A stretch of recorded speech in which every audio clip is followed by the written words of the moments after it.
South India shopping mall festival and wedding celebrations సరికొత్త designs తో అద్భుతమైన కలెక్షన్.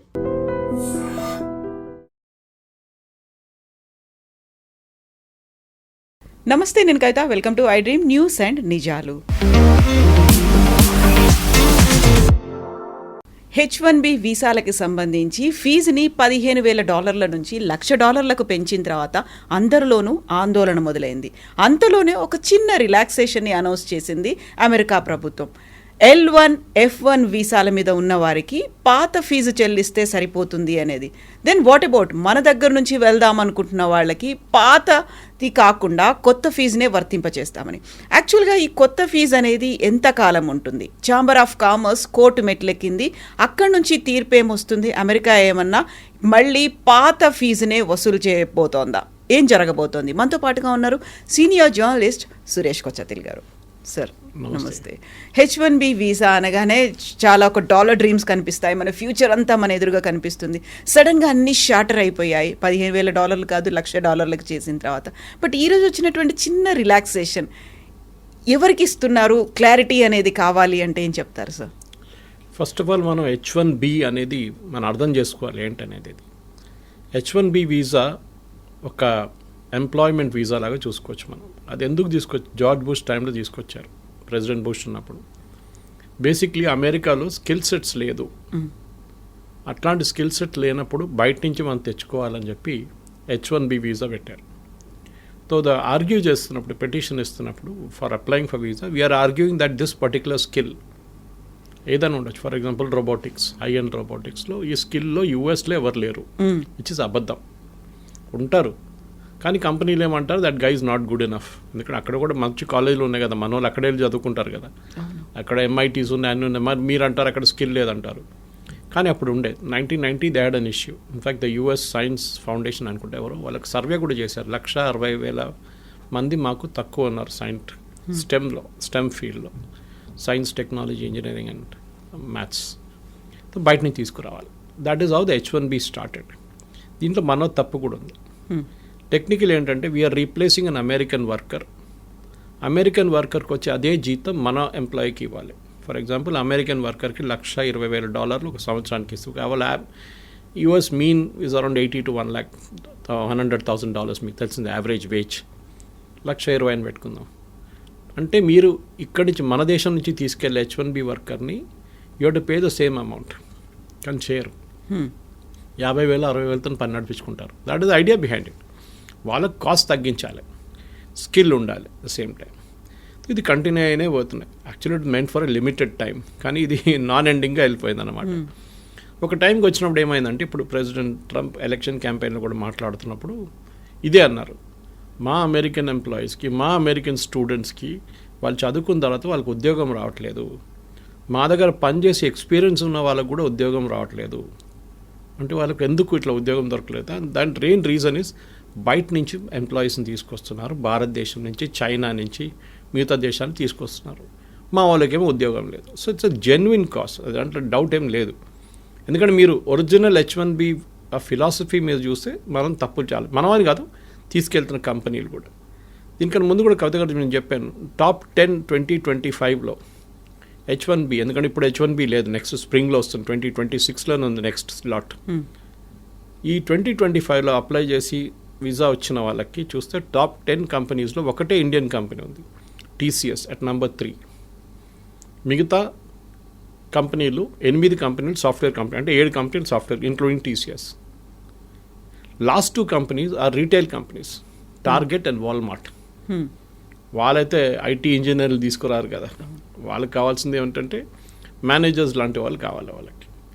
ఇది కాకుండా ఈ H1B అనేది ఇంకొక కేటగిరీ కూడా అప్లై అవుతుంది. ఇంకొకటి కాదు, చాలా కేటగిరీస్కి. Doctors, nurses, priest, Indian Catholic priest అంటే మన చర్చ్కి ఉన్న ప్రీస్ట్, అండ్ నన్స్. ఈ 4 కేటగిరీలు తక్కువ ఉన్నారు USలో. వాళ్ళు ఏం చేశారంటే ఇక్కడి నుంచి తీసుకెళ్లారన్నమాట, మన దేశం తీసుకెళ్ళినప్పుడు I think around 2,000 somewhere there is a problem.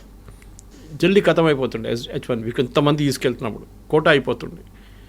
దాన్ని ప్రివెంట్ చేయడానికి ఏం చేశారంటే అక్కడున్న హాస్పిటల్ సెక్టర్, మళ్ళీ క్యాథలిక్ సెక్టర్ వాళ్ళు, అంటే అమెరికాలో మోస్ట్లీ క్యాథలిక్స్ కన్నా ఎక్కువ వాళ్ళు బ్యాప్టిస్ట్ ఉంటారు అక్కడ. సో ఎనీవే సేమ్ డినామినేషన్ అనుకోండి వాళ్ళది. వాళ్ళు లాబీ చేసి ఈ H1B నుంచి తీసేశారు ఈ కేటగిరీని.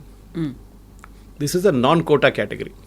ఎంతమందినని మీరు తెచ్చుకోవచ్చు డాక్టర్లని, ఇండియా నుంచో ఎక్కడి నుంచైనా, no limit. Versus H1B has a limit per year. ఇది కంటిన్యూ అయిపోతున్నప్పుడు ఒక స్టార్ట్కి వచ్చినప్పుడు ఇన్ఫ్యాక్ట్ డ్యూరింగ్ ద క్యాంపెయిన్ మీకు గుర్తుంటుంది ఏదో the clash between Trump and Elon Musk. Elon Musk ఏం చెప్పారంటే H1B నుంచి వచ్చిన వాళ్ళే మన దేశాన్ని ఇట్లా తయారు చేశారు, మీరు వాడిని ఆపేస్తే మన దేశంలో ఇన్నోవేషన్ ఆగిపోతుంది. Good point. ఇప్పుడు అదే జరగబోతుంది. ఇప్పుడు ఏమవుతుందంటే ఇప్పుడు ఏం చెప్తున్నారు ట్రంప్, కాదు $1,00,000 పెట్టాలి మీకు కావాలంటే, అంటే అంత ఎక్సెప్షనలీ స్కిల్డ్ మనిషి ఉండాలి వాళ్ళు. కానీ కోవిడ్ మనకు చాలా లెసన్స్ నేర్పించింది మనకి. And one of the biggest lessons was మీరు ఎక్కడి నుంచైనా పని చేసుకోవచ్చు.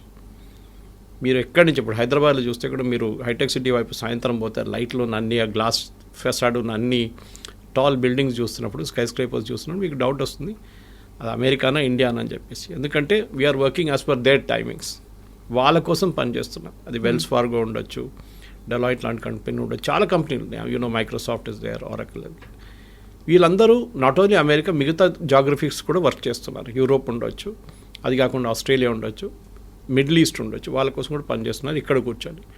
సో లాజిక్ నౌ ఇస్ ఎందుకు అక్కడికి వెళ్ళాలి. ఇప్పుడు నేను చాలామంది మాట్లాడాను, స్పెషల్లీ టెక్నికల్ రిక్రూటర్స్ దగ్గర మాట్లాడాను, మీరేం చేయబోతున్నారు. ఓకే, వాళ్ళు ఏమంటున్నారు, మాకు ఇస్తున్న ఇన్స్ట్రక్షన్స్ ఏంటంటే we will pay them the same salary. అక్కడికి వస్తే ఎంత అదే శాలరీ మేము ఇండియాలో ఇస్తాం, ఎందుకంటే వీళ్ళు exceptionally skilled people, but we will not pay the $100,000. వాళ్ళకి బిజినెస్ వీసా ఇప్పించేస్తాం మేము. వాళ్ళు సంవత్సరంలో ఒక 10 నెలలు పని చేసుకొని ఇక్కడి నుంచే నడిమిట్లో every 3 months they will go for a US tour. US టూర్కి వెళ్ళి వచ్చేస్తారు. మీరు అడగవచ్చు ఎయిర్ ఫేర్ అంతనే అవుతుంది కదా, తర్వాత అంత ఎయిర్ ఫేర్ ఖర్చు పదే వాళ్ళు అక్కడ పెట్టుకోవచ్చు అంటే yes, that is also possibility. కానీ ఇక్కడి నుంచి కూడా చేసుకోవచ్చు, రిమోట్ యూ కెన్ వర్క్. ముందు మన దగ్గర నాకు గుర్తుంది ఇప్పుడు కూడా Y2K బూమ్ టైంలో off site and on site అని చెప్పి ఒక కాన్సెప్ట్ ఉండే. ఇప్పుడు చాలామంది ఆన్ సైట్ పని చేయడానికి వాళ్ళకి ఇష్టపడుతుంది, ఎందుకంటే డాలర్ టర్మ్స్లో మీరు చెప్పినట్టు డాలర్ డ్రీమ్స్ ఉండే అప్పుడు. కానీ ఇప్పుడు అది లేదు. You can work from anywhere and me salary కూడా ఇఫ్ యూఆర్ ఎక్సెప్షనలీ టాలెంటెడ్ మీకు అదే శాలరీ ఇండియాలో వస్తుంది. కానీ taxation is an issue, health care is an issue. చాలామంది దుబాయ్కి ఎందుకు రీలొకేట్ చేస్తున్నారు. ఇప్పుడు నేను మొన్న ఒక రిపోర్ట్ చదివాను, యూరోప్ నుంచి అండ్ US నుంచి మ్యాక్సిమం ఎక్స్పాట్రియేట్స్ వాళ్ళది Americans are moving to Dubai to work. అదే కంపెనీలు మైక్రోసాఫ్ట్ పెద్ద క్యాంపస్ ఉంది Dubai. So they are setting up. Sharjah కూడా is a big educational place. ఆ Emirates 7 countries they are really aggressive. Sharjah ఉండండి, Abu Dhabi ఉండండి, Dubai ఉండండి, ఇట్లాంటి దే ఆర్ వాళ్ళు ఏం చేస్తున్నారు అంటే బయట నుంచి అందరు కంపెనీస్ తీసుకొచ్చి ఇక్కడ పెట్టేసుకుంటున్నారు. వాళ్ళు అట్రాక్షన్ ఏంటంటే మెయిన్గా మీరు ఇక్కడికి రండి, మీకు 0 ఇన్కమ్ ట్యాక్స్.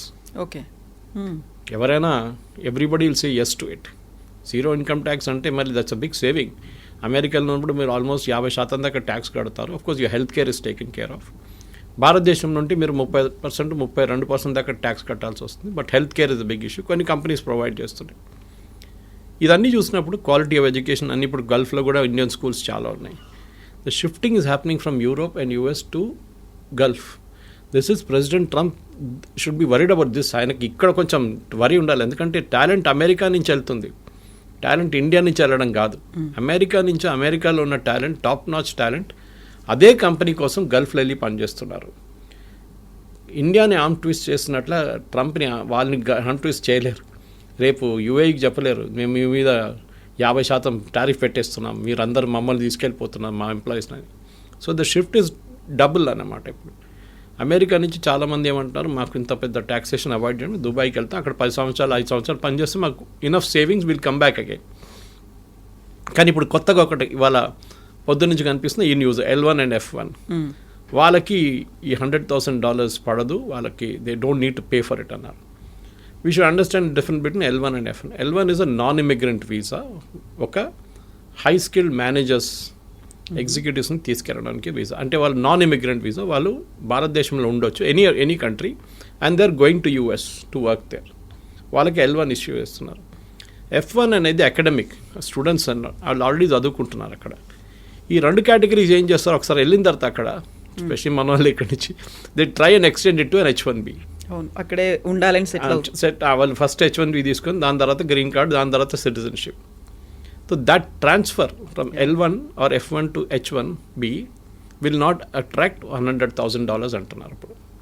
ఇప్పుడు అటార్నీస్ చెప్తున్న న్యూస్ ఇది, మన ఛానల్స్లో వస్తున్న, నేషనల్ ఛానల్స్లో వస్తున్న న్యూస్ అది చూపిస్తుంది. అది ఫైనల్ ఎక్కడ ఏంటవుతుందో తెలియదు. దాని తర్వాత మీరు స్టార్టింగ్లోనే చెప్పారు అక్కడ కేసులు నడుస్తున్నాయి.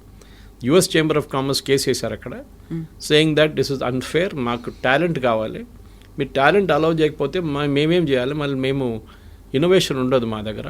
ఇన్నోవేషన్ మిగతా కంట్రీస్కి వెళ్ళిపోతే ఆల్రెడీ చైనా తీసుకెళ్ళిపోయారు చాలా మటుకు ఇన్నోవేషన్, ఈ వీళ్ళని కూడా తీసుకెళ్తే ఎందుకు టాలెంట్ ఎందుకు అమెరికాకి రావాలంటున్నాం.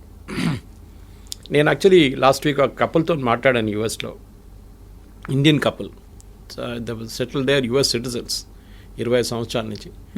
వాళ్ళు అంటున్నారు, సురేష్ గారు మీరు బిలీవ్ చేయరు, husband and wife, I won't take the name, but మాకు ఇద్దరికి ఉద్యోగం లేదు సురేష్, 6 నెలలు ఎట్లా బిల్లు కట్టాలని కష్టపడుతున్నాం, పిల్లలు చదువుకుంటున్నారు, కాలేజ్కి వచ్చేసారు, మేమేం చేయాలని మాకు అర్థం కావట్లేదు, యుఎస్ సిటిజన్ అయిపోయాం మేము, కానీ మాకు ఉద్యోగం లేదు ఇక్కడ.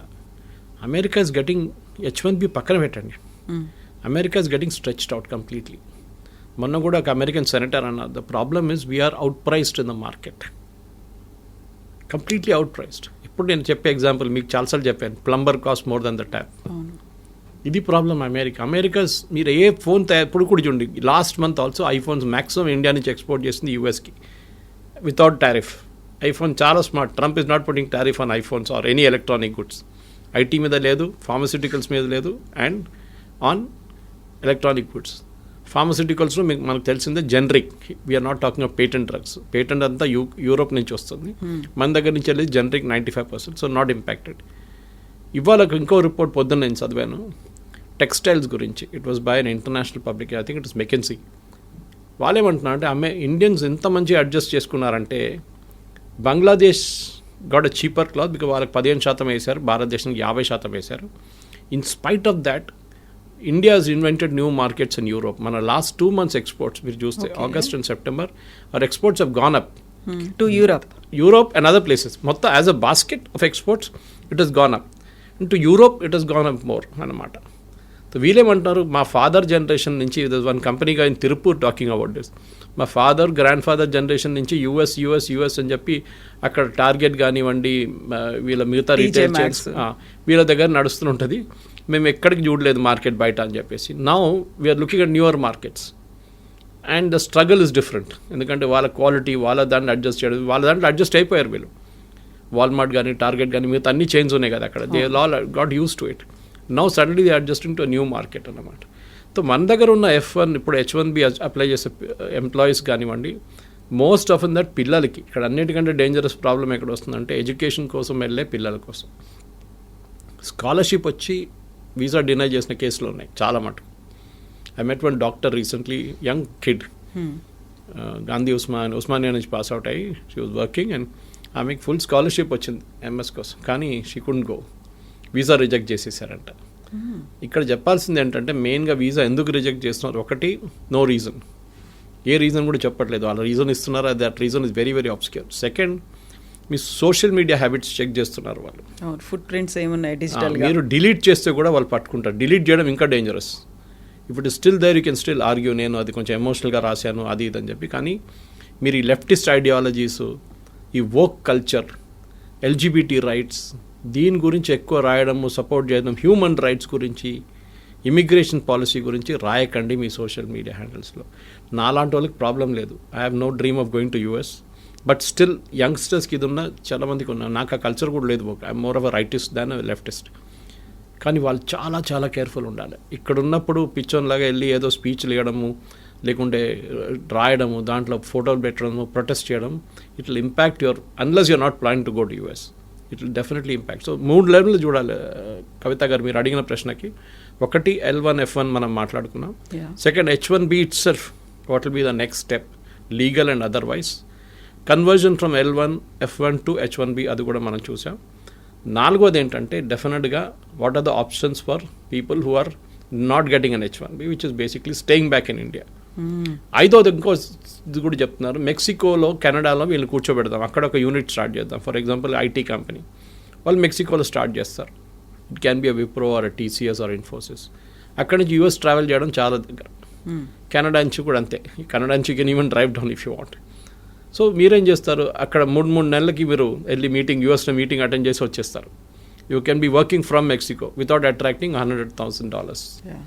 సో బెనిఫిట్ అందరికీ ఉంది ఎక్సెప్ట్ ఫర్ యూఎస్కి పెద్ద లాస్ కాబోతుంది ఇప్పుడు కాదు, షార్ట్ టర్మ్ లాంగ్ టర్మ్లో వాళ్ళ ఎంప్లాయీస్కి ఉద్యోగం వస్తుంది, అది రాదు. ఎందుకంటే కంపెనీస్ అన్నీ ఏం చూస్తున్నారు కవిత గారు అంటే హౌ టు ప్రాఫిట్, మాకు ఎక్కువ లాభాలు కావాలి. ఎందుకంటే మా షేర్ హోల్డర్స్కి మేము ట్రంప్ చెప్పిన మాట వింటే మేము మొత్తం మునిగిపోతాం. We have to create our own kind of level of playing field అన్నమాట. దానికి ఎంత తక్కువ జీతం అని చెప్పకూడదు, ఎంత తక్కువ వాల్యూలో మనం ఎంప్లాయీస్ని తీసుకొస్తామో మా ప్రాఫిట్ అంత ఎక్కువ అవుతుంది. కానీ మ్యాన్ పవర్ కాస్ట్ చాలా contributes huge amount of money to the final bottom line. మీ టాప్ లైన్ గ్రో కావచ్చు కానీ బాటమ్ లైన్లోనే అల్టిమేట్లీ ప్రాఫిట్ వస్తుందా లేదా అని చూడాలన్నమాట. సో అక్కడ if an employee can be bought at a lesser cost, ఆయన ఇక్కడే పెట్టేసుకుని అమ్మాయిని అబ్బాయిని ఇక్కడే పెట్టేసుకుని పని చేయించుకుంటే we can save more money for the company. దానికోసం మనం మైక్రోసాఫ్ట్ మొన్న ఒక 2 నెలల ముందు ఫీనిక్స్ దాంట్లో near next to their campus they about 2 lakh square feet on lease. ఎన్నో సంవత్సరాలు తీసుకున్నారు వాళ్ళు. 2 లక్షల స్క్వేర్ ఫీట్ అంటే చిన్నది కాదు. అంటే they have plans of expansion. అది కాకుండా గూగుల్ చూసాం మన విశాఖపట్నంలో డేటా సెంటర్ సెటప్ చేశారు. Of course data centre doesn't generate huge amount of jobs, but still it's a big significant announcement. అట్లనే మనం చూస్తున్నాం చాలా మటుకు అమెరికా నుంచి భారతదేశంలో ఇప్పుడు చిప్స్ కూడా చూడండి, చిప్స్ తయారు చేస్తున్న కంపెనీలు కూడా except for Nvidia maybe others are all in India. చాలామంది మన second company started producing chips and started exporting from day for yesterday. ఇట్లాంటి చాలా నడుస్తున్నాయి. సో భారతదేశానికి ఆపర్చునిటీస్ ఉన్నాయి, ముందట్లా కాదు. And we need not be in US అని కోవిడ్ నేర్పించింది మనని. Work from anywhere, work from home or work from anywhere. ఆ కాన్సెప్ట్తోని ఇక్కడున్న స్టూడెంట్స్ కానీ ఇక్కడున్న ఎంప్లాయీస్ కానీ పాజిటివ్గా తీసుకొని ఉంటే బాగుంటుంది. తర్వాత సిచ్యువేషన్ మారొచ్చు, court can give a decision. But Trump has an executive power. ఒక ప్రెసిడెంట్కి, యూఎస్ ప్రెసిడెంట్కి ఒక ఎగ్జిక్యూటివ్ పవర్ ఉంది. ఏ కోర్ట్ ఇచ్చినా కానీ, ఏ నిర్ణయం వచ్చినా కానీ యూఎస్ ప్రెసిడెంట్కి at the port where you enter US ఒక ఫీజు వేయడానికి అమెరికన్ ప్రెసిడెంట్కి అథారిటీ ఉంది. ఇదంతా పోతే కూడా ఆయన కొత్త ఫీజు వేస్తాడు. ఇప్పుడు ఈ 100,000 is the fees for entering US అని చెప్తారు. దాన్ని కోర్ట్ డినై చేయలేరు. ఎందుకంటే ఇప్పుడు ఇచ్చిన ఆర్డర్ని should have been pass by the American Congress. అదొక ఆర్గ్యూ చేయొచ్చు. బాటమ్ లైన్ ఏంటంటే we should now look for new markets. Europe చూడండి, యూరోప్లో ఎడ్యుకేషన్ బాగుంటుంది, ఎంప్లాయ్మెంట్ కూడా బాగుంది. And they are more study అక్కడున్న పొలిటీషియన్స్. ట్రంప్ లాగా ఒకరోజు పిల్లి నల్లది, నెక్స్ట్ డే పిల్లి తెల్లదని చెప్పే కాదు పరిస్థితి. It doesn't change that way అన్నమాట. ఓవరాల్ నేనైతే పాజిటివ్గా ఉన్నాను. అండ్ నెక్స్ట్ 3-4 monthsలో క్లారిటీ కూడా వచ్చేస్తుంది. ట్రంప్ కూడా చాలా మటుకు దిగి వస్తున్నారు. ఈ signing agreements with Australia, with Russia, ఇప్పుడు యూక్రెయిన్ చూడండి, అది కూడా మారిపోయింది, కథ అంతా మారిపోయింది అక్కడ. Overall Trump is also feeling the heat అనమాట. ఎందుకంటే ఆ ఎంప్లాయ్మెంట్ రావట్లేదు. లాస్ట్ 3 నెలల్లో American unemployment has risen to record levels. అది చాలా పెద్ద వరి ఆయనకి. అమెరికాలో ఎలక్షన్, మన దగ్గర ఉల్లిపాయల రేట్తోనే గవర్నమెంట్ పడిపోతుంది అంటారు చూడండి, అక్కడ అన్ఎంప్లాయ్మెంట్ రేట్తో గవర్నమెంట్ పడిపోతుంది. అక్కడ ఇన్ఫ్లేషన్ పెద్ద ఇష్యూ కాదు అక్కడ, especially food inflation anyway is high in America. కానీ ఎంప్లాయ్మెంట్ రాకపోతే then American politicians are in big trouble. దానికోసం ఇంత పెద్ద రిస్క్ తీసుకున్నారు ట్రంప్. కానీ అది కూడా ఇప్పుడు పనిచేయట్లేదు.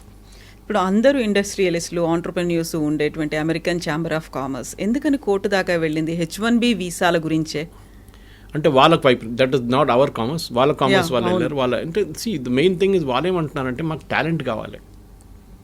అమెరికాలో ఇంత మటుకు ప్రోడక్ట్స్ సర్వీస్ తయారు చేసిందంటే బికాజ్ లాట్ కంట్రిబ్యూషన్ ఇండియన్స్ ఉంది, చైనీస్ కూడా ఉంది, ఇండియన్. కానీ చైనీస్ ఒకటి ఉంది, వాళ్ళు నేర్చుకొని వాళ్ళు రిటర్న్ వెళ్ళిపోతారు వాళ్ళ కంట్రీకి. క్వైట్ ఆఫెన్ స్పైయింగ్ చేస్తారని చెప్తారు Americans, which might be possible. Chinese copy కొట్టడంలో ఎక్స్పర్ట్స్. వాళ్ళకి ఒక ప్రోడక్ట్ ఇచ్చి మీరు ఈ ఫోన్ ఉంది ఇట్లా తయారు చేయండి అంటే వాడు తయారు చేసిస్తాడు మీకు. మళ్ళీ they are experts in that business. అట్లనే ఎనీ ఫైటర్ ఎయిర్క్రాఫ్ట్ కానివ్వండి, మీరు చిప్ ఇచ్చేస్తే వాళ్ళు చేసుకుంటారు. ఇప్పుడు చూడండి నివిడియా చిప్స్ అక్కడ ఎక్స్పోర్ట్ చేయనట్లేదు. Yesterday Nvidia chairman gave a statement saying that మాకు చైనీస్ సేల్స్ పడిపోయి 0కి వచ్చేసింది. It will impact our bottom line. మా ప్రాఫిట్స్ ఇంపాక్ట్ అవుతుంది డెఫినెట్గా. మాకు సేల్స్ లేదు చైనాలో, ఎందుకంటే బ్యాన్ చేసి పడేశారు ట్రంప్. అక్కడికి అమ్మితే వాళ్ళు తయారు చేసుకుంటారు పెద్ద పెద్ద ప్రోడక్ట్లు, మీరు అమ్మకూడదని చెప్పి బ్యాన్ పెట్టారు. ఇది అంతా బ్యాక్ఫైర్ అవుతుంది. మన దగ్గర ప్రాబ్లం ఏంటంటే ఇండియాలో మనం ప్రోడక్ట్స్ తయారు చేయట్లేదు, మనం సర్వీసెస్లో ఎక్స్పర్ట్. ఐటీలో మనం ఇవాళ దాకా బహుశా ఒక జోహో పక్కన పెడితే, లేకుంటే ఒక టాలీని పక్కన పెడితే, ఫినకల్ ఆఫ్ ఇన్ఫోసిస్ పక్కన పెడితే, మిగతా మనం we haven't made any hardware products. ఒక బడ్స్ కానివ్వండి, మిగతా ఏదైనా కానివ్వండి, ఐపాడ్ అండ్ ఐప్యాడ్ లాంటి products we are not done it. మన వైపు నుంచి అదే ఎంకరేజ్ చేయాలి. That is other day also Ashwini Vaishnaw garu మాట్లాడుతూ పోయిన వారమే చెప్పే ఈ మాట. We should have more youngsters developing products, not services. మనకు కావాల్సింది అది. ఇప్పుడు మనం ఎంత మటుకు డ్రోన్ తయారు చేస్తున్నామో, అది చేస్తున్నాం యంగ్స్టర్స్, అదే కేటగిరీ మ్యానుఫ్యాక్చరింగ్లో రావాల్సి వస్తుంది. కానీ మన ప్రాబ్లం ఏంటంటే మన ఒక లాస్ట్ 20-30 ఇయర్స్లో, especially between 1960s and 1990s 30-year పీరియడ్లో మనం మ్యానుఫ్యాక్చరింగ్ చైనా చాలా ముందుకు వెళ్ళిపోయింది. మనం ఎక్కడికో ఉండిపోయి. Even till 1990 China was almost equal to us. అక్కడ మనం ఓపెన్ అప్ చేయలేదు మన ఎకానమీని. మ్యానుఫ్యాక్చరింగ్ అనేది ఒక మనం పబ్లిక్ సెక్టర్కి ఇచ్చేసాం. They failed miserably. మనం చూస్తున్నాం కదా, HAL డెలివరీ, తేజస్ కానివ్వండి, మిగతా అన్ని బ్యాక్ డేటెడ్ అయిపోయినాయి. చాలా ఇయర్స్గా పెండింగ్ పడి ఉన్నాయి ప్రాజెక్ట్స్ అంతా. ఈవెన్ ఎయిర్ చీఫ్ మాస్టర్ చెప్పారు ఆ రోజు that we are not getting our aircraft in time from HAL. Why should you give them contract అని. ఈ ప్రాబ్లం ఇప్పుడు చూస్తున్న కొత్త డిఫెన్స్ సెక్టర్ కూడా మ్యానుఫ్యాక్చరింగ్ తిరిగి వస్తుంది భారత్. చాలా మటుకు టాటాస్ కానివ్వండి, కళ్యాణి గ్రూప్ కానివ్వండి, మిగతా మహీంద్రాస్ కానివ్వండి, వీళ్ళందరూ ఇప్పుడు డిఫెన్స్ సెక్టర్లో దిగారు. It's a big employment potential భారతదేశానికి. బహుశా అక్కడి నుంచి కొన్ని ప్రోడక్ట్స్ రావచ్చు బయట. మన దగ్గర తయారు చేసిన ఆకాశ్ మిసైల్స్ కానివ్వండి, మిగతా డ్రోన్స్ మన దగ్గర యంగ్స్టర్స్ తయారు చేస్తున్నారు. అట్లాంటి ప్రోడక్ట్స్ వస్తుంది బయట. కానీ మన దగ్గర ఐటీ ప్రోడక్ట్స్ ఇప్పుడు దగ్గర రాలేదు. That's a big regret. ఫార్మాలో వీఆర్ ఛాంపియన్స్. కాపీ కొట్టడంలో మన నెంబర్ 1. ఫార్మాలో ఏం చెప్పినా కానీ అమెరికాలో ఉన్న ఒక ఆఫ్ పేటెంట్ డ్రగ్ బొంగనే మన దగ్గర ఇక్కడ తయారైపోతుందని ప్రాసెస్ మార్చేసి చేస్తారు. But IT is a big ఎందుకంటే మీకు ఇంకా ముందుకెళ్తూ ఈ డిఫరెన్షియేటర్ పోతుంది మొత్తం. You can tomorrow Europe can see or even Dubai. నేను ఇప్పుడు ఇంకా ముందు చెప్పింది చూడండి, దుబాయ్ పిలిపించుకుంటారు వీళ్ళంతా, మా దగ్గర రండి, మా దగ్గర ఉండండి అని చెప్పేసి. సో అది at the end of the day today's youngsters at least before 35-40 వాళ్ళకి ఒక ఏముంది లైఫ్లో, ఇంత సంపాదించాలి, ఇంత డబ్బులు అన్నీ. మా ఫాదర్ మదర్ మా జనరేషన్ లాగా కాదు కదా వాళ్ళంతా, మన జనరేషన్ లాగా కాదు వాళ్ళు. They are very fixed notions on this. వాళ్ళకి వాళ్ళ లైఫ్ స్టైల్ కానివ్వండి, వాళ్ళ ఎర్నింగ్ కెపాసిటీ. సో యుఎస్ డ్రీమ్ని నెగటివ్గా చూడకుండా you look at it very positive that there is light at the end of the rainbow అంటారు చూడండి. చాలా మటుకు ఆపర్చునిటీస్ ఉంది. దానికి యూఎస్కి వెళ్ళక్కర్లేదు. సార్ మీ క్వాలిటీ ఆఫ్ లైఫ్ ఇంప్రూవ్ చేయాలి, నేను ఇంకా బాగా మంచి అట్మాస్ఫియర్, ఇక్కడున్న ట్రాఫిక్ జామ్ కానీ ఇక్కడున్న పొల్యూషన్ నాకు నచ్చదు, నాకు కొంచెం క్వాలిటీ లైఫ్ కావాలంటే yes you can go to Europe definitely. కానీ settling down I'm not really sure. కానీ ఎందుకంటే ఇప్పుడు యూకే కూడా అంటున్నారు మేము వీసా నామ్స్ స్ట్రిక్ట్ చేస్తున్నాం అది అని చెప్పి. జర్మనీ కూడా they are pretty strict about it. మీరు వెళ్ళి ఉండొచ్చు. కానీ ఒక అమెరికన్ డ్రీమ్ అయిపోయిందంటే ముందు మా దగ్గర కేరళలో దుబాయ్కి వెళ్తుండే చాలామంది. I'm talking of 70s and 80s first construction boom టైంలో చాలా తక్కువ జీతంకి వెళ్తుండే. కానీ ఆడొచ్చి చేసే డ్రామా చూస్తే ఏదో అక్కడ మొత్తం రోడ్డు మీద అంతా బంగారం పడి ఉంది, బకెట్లు తీసుకెళ్ళి మనం తీసుకురావచ్చు, ఆ లెవెల్కి తీసుకొచ్చారనమాట థాట్ ప్రాసెస్. సో ఇక్కడున్న యంగ్స్టర్స్ కూడా అదే ఆలోచించారు, అరే దుబాయ్ ఇంత మంచి ప్లేస్, మనం అక్కడికి వెళ్ళిపోతే ఎంత బాగుంటుంది, ఏజెంట్కి డబ్బులు ఇచ్చి వీసా ఇచ్చి చేయించుకుంటారు, లాస్ట్ అక్కడ వెళ్ళినప్పుడు నరకంగా అనిపిస్తుంది వాళ్ళకి. Now situation has change. ఇప్పుడు కన్స్ట్రక్షన్ బూమ్ అయిపోయింది. Now Dubai's and even Saudi Arabia వీళ్ళందరూ దే రియలైజ్డ్ ఆయిల్ అంటే దుబాయ్లో ఆయిల్ లేదనుకోండి, కానీ అదర్ పార్ట్ ఆఫ్ ఇట్ మిగతా ఎమిరేట్స్లో ఉంది కదా, వీఆర్ ఆల్ వాళ్ళకు యూరోప్గా తయారవుతున్నారు. మొహమ్మద్ బిన్ సల్మాన్ చెప్పారు కదా, I take Saudi Arabia to become Europe by 2030 అని. సో అమెరికన్ డ్రీమ్ కూడా పోతుంది. అమెరికా నుంచి చాలా మటుకు షిఫ్ట్ అవుతున్నాయి. And you can see this consistently. New York Times subscribe చేశాను నేను, I read it every day. ఎన్ని బిజినెస్ షిఫ్ట్ అయిపోతున్నారంటే అమెరికా నుంచి చైనా మ్యానుఫ్యాక్చరింగ్ మొత్తం తీసుకెళ్ళిపోయింది. దాని తర్వాత కూడా వీళ్ళు కార్లు అక్కడి నుంచి మళ్ళీ ఇప్పుడు అమెరికాకి ఇంపోర్ట్ చేసి అమెరికాకి ఎక్స్పోర్ట్ చేసి బీవాడీ లాంటి కంపెనీ కార్లు అమ్ముకుంటున్నారు. They selling cars in Europe. ఎందుకంటే వాళ్ళకి ఇన్పుట్ సబ్సిడీ చాలా హెవీ ఉంది. చైనా ల్యాండ్ ఫ్రీ ఇస్తారు, మీకు పవర్ చాలా తక్కువ రేట్లో ఉంటుంది. చాలా చైనీస్ గవర్నమెంట్ చాలా ఎంకరేజ్ చేస్తారు ఇండస్ట్రీని. అండ్ వాళ్ళకు కూడా ఒక లాంగ్ టర్మ్ గేమ్ ప్లాన్ ఉంది. మన దగ్గర అది లేకుంటే, కానీ I think time has now come. H1B కానివ్వండి, L1, F1 గురించి మాట్లాడితే అది కాకుండా ప్రొఫెషనల్స్ కూడా మన దగ్గర చాలామంది ఉన్నారు. మెడికల్ ప్రొఫెషనల్, డాక్టర్స్ కానీ, నర్సెస్ కానీ. కేరళ నుంచి nurses are heavy demand in US, యూరోప్లో కూడా అంతే. So they are all travelling there. నేను చెప్పాను చూడండి, ప్రీస్ట్ అక్కడ చర్చ్లో ప్రీస్ట్ లేరు, ఇక్కడి నుంచి తీసుకెళ్తున్నారు, మన దగ్గర నుంచి నన్స్ని తీసుకెళ్తున్నారు ఇక్కడి నుంచి. గుడ్ థింగ్, ఎక్స్పోర్ట్ చేయండి, మన మ్యాన్ పవర్ని ఎక్స్పోర్ట్ చేయాల్సింది. కానీ ఐటీ అని చెప్పి ఒక పిచ్చి పట్టేసి మనకు లాస్ట్ 10-15 ఇయర్స్లో వన్ వే నేను చూస్తే అది గుడ్, ఒక టెంపర్ డౌన్ అవుతుంది. మిగతా రాష్ట్రాలకు ఉన్న ఆప్షన్స్ వాళ్ళు చూసుకుంటారు ఇప్పుడు. Yes sir, thank you so much sir. Thank you. నిజంగా ప్రస్తుతం ఉన్నటువంటి సమాజం దేనికి ప్రయారిటీ ఇస్తుంది? ఆర్థిక సంబంధాల చుట్టూ మాత్రమే తిరుగుతుంది. మళ్ళీ ఎన్నికలంగానే చాలా విరక్తి కలుగుతాం. మంచి అనిపిస్తుంది కదా, లేడీస్ కూడా ఛాలెంజింగ్ జాబ్స్ చేసినప్పుడు చాలా బాగుంటది. ట్రాఫిక్ అసిస్టెంట్స్ గా నియమించిన ట్రాన్స్జెండర్స్ అందరితో సాల్యూట్ చేయించుకుంటున్నారు. ఫుడ్ డెలివరీ ఇవ్వటానికి వెళ్ళినటువంటి డెలివరీ బాయ్ అనిల్ పై కళ్ళ ముందు పెళ్ళండి